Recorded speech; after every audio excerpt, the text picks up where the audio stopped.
Hey, welcome to another week of Rewind with Brandonwound Pickups. This week we have another original wide range in the shop. This one is slightly different than the other episode with the wide range set that I showed. This set has black bobbins and I believe the plain enamel wire. Customer says it came from a 72. We have no reason not to believe him. I honestly don't know enough about the 72 wide range to disagree with the customer, so I can only take the customer's word for it. Anyway, here it is.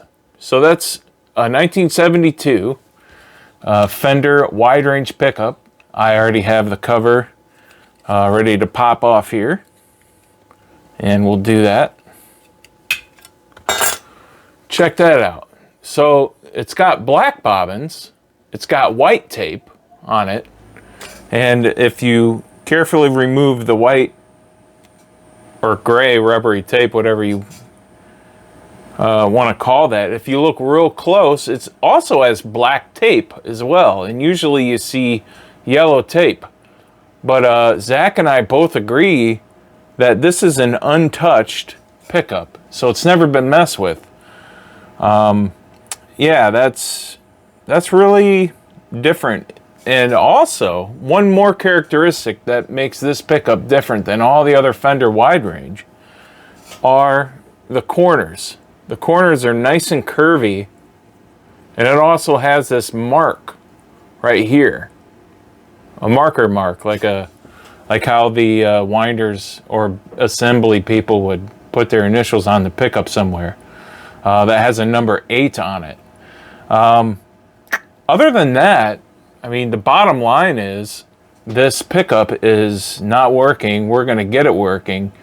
And one more thing I want to bring up is the type of plastic this is. This is a very dense, hard, really hard plastic. And if I were to guess and speculate, and I'm just simply speculating, that Fender had a bunch of these black bobbins made before they started making a bunch of these, and then when they went to find out that it's very difficult to assemble these pickups and insert the magnets with a really hard plastic. What you generally see in the 70s for the wide range is that nylon Merlin or Durlin, or I think it's called Merlin or Durlin, I don't know what it is. A much softer plastic. You can almost just shove the magnets in without even screwing them in. You could just, because they're so flexible. So yeah, this black plastic bobbin material, it's just really hard. But it does look 100% Fender. So we're going to find out which bobbin is bad, and we're going to rewind the bad bobbin. I'll show you what it looks like disassembled. So I have the original 72 wide range apart and did some looking. I took the tape off. Let me show you the tape. Here it is. Really old sticky tape. Was original tape.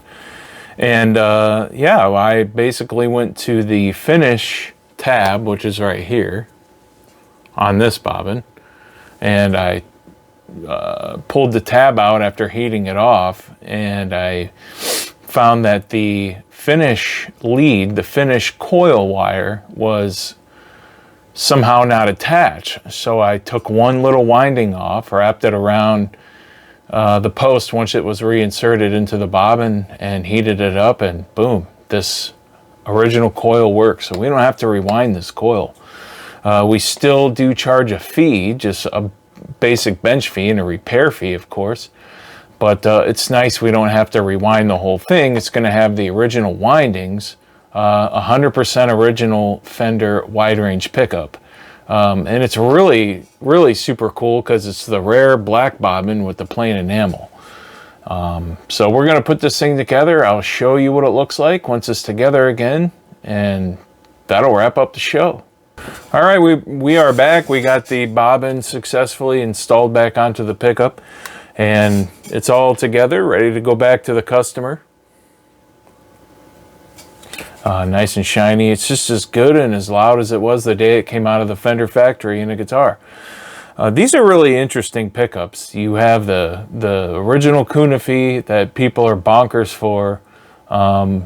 There is not a big difference between Kunify and the brand new Kunify that Fender now makes, and Fairco, which is the replacement magnet material for Kunify, and Alnico 3. Those four magnets that I just mentioned are pretty much dead on the same strength. So you're going to have pretty much the same result because we all know that the strength of a magnet creates the magnetic flux field that the strings disrupt, and that's how you get your noise. That's how a pickup works.